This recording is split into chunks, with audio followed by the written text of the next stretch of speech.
Every town has that one house. The one with boarded-up windows, overgrown grass, and a story everyone whispers about. Maybe someone died there. Maybe something darker happened inside.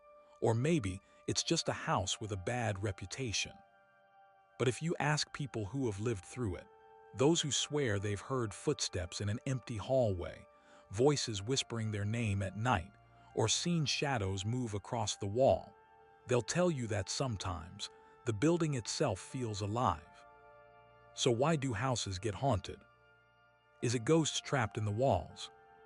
Energy that never fades? Or just our minds trying to make sense of what we don't understand? Let's explore the chilling reasons behind why some homes seem to hold on to something, even after death. When we talk about haunted houses, what we're really talking about is residual energy. Every building, every structure absorbs the life that happens within it. The laughter, the arguments, the emotions, all of it leaves a mark, even if we can't see it.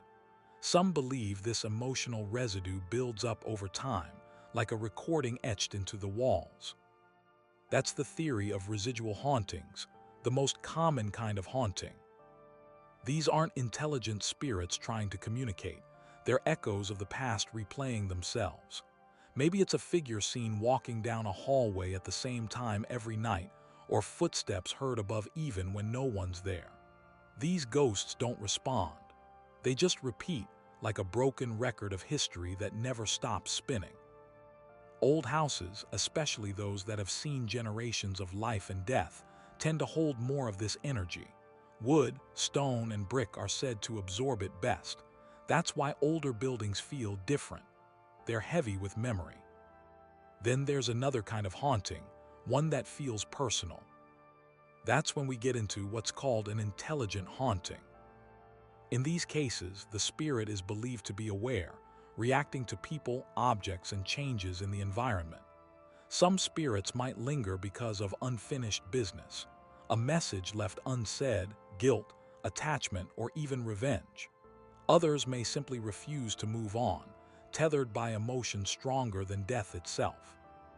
Believers say that when someone dies suddenly, violently, or under intense emotional distress, their spirit may cling to the last place they knew, often their home. That's why murder houses, battlefields, and hospitals are said to be so active. It's not the place itself that's haunted, it's the story it holds. But sometimes, it's not ghosts at all. Some hauntings are said to be demonic, dark entities that never lived as humans but feed off human energy. These hauntings often begin subtly, objects moving, bad smells, strange sounds. But over time, they escalate with anger, aggression, and fear growing in those who live there. It's believed that negative energy acts as fuel for these entities. Houses where pain, abuse, or tragedy occurred can become breeding grounds for darker presences. The walls remember everything, and the negativity lingers long after the people are gone. Religious traditions describe these entities as fallen spirits, parasites of emotion that attach themselves to places where suffering is strong. That's why exorcisms and blessings often target the home itself, not just the person. The idea is to cleanse the environment of the darkness it's absorbed. Of course, not every haunting is paranormal.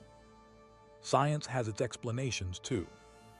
Old wiring can cause electromagnetic fields that interfere with the human brain, creating feelings of being watched.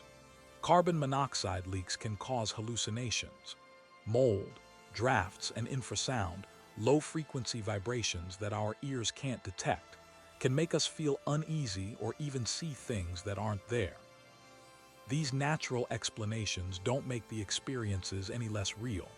Fear is powerful, and when the mind senses danger, it fills in the blanks.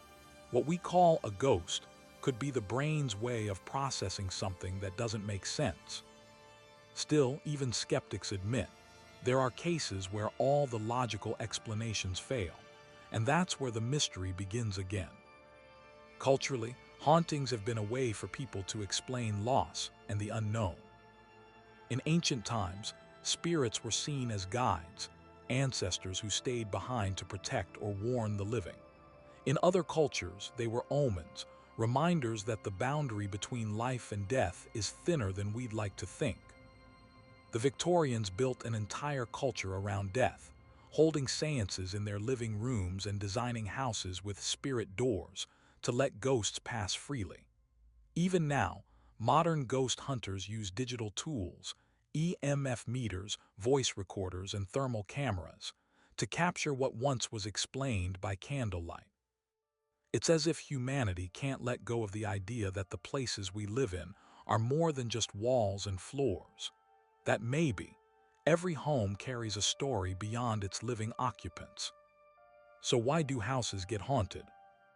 Maybe it's science, energy, sound, and memory all colliding in the right conditions to make us feel like we're not alone. Or maybe it's something deeper, something spiritual. Maybe every tragedy, every emotion, every whisper ever spoken between those walls lingers, waiting for the right person to notice. Some believe that hauntings don't happen to houses. They happen because of the people who live in them. Our fears, our pain, our hopes, they all leave traces. And sometimes those traces start to whisper back.